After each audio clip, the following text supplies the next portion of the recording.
అందరికీ నమస్కారం. ఈరోజు భగవద్గీత పంచమోధ్యాయంలోని 16, 17 శ్లోకాల గురించి తెలుసుకుందాం.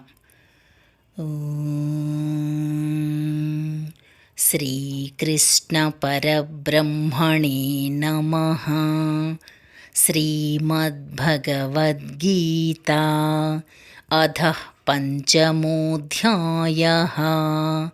కర్మసన్యాసయోగః. శ్రీభగవానువాచ.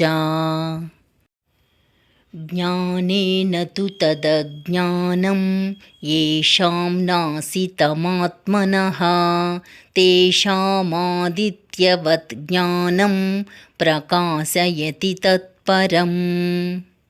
కానీ ప్రాణుల అజ్ఞానము పరమాత్మ తత్వ జ్ఞానప్రాప్తి ద్వారా తొలగిపోవును. అప్పుడు ఆ జ్ఞానము వారికి సచ్చిదానంద ఘన పరమాత్మను సూర్యుని వలె దర్శింపచేయును.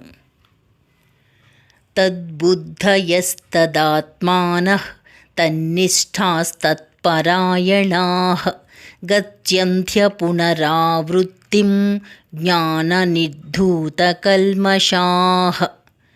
తద్రూపమును పొందిన మనోబుద్ధులు గలవారై సచ్చిదానంద ఘన పరమాత్మయందే నిరంతరము ఏకీభావములో స్థితులై తత్పరాయణులైన పురుషులు జ్ఞాన సాధనతో పాపరహితులై పునరావృత్తిరహితమైన పరమగతిని పొందుదురు.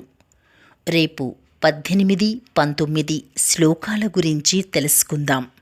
డిస్క్రిప్షన్లో శ్లోకం భావం కూడా ఉంటాయి, చూస్తూ వినవచ్చు. శ్రీకృష్ణార్పణమస్తు.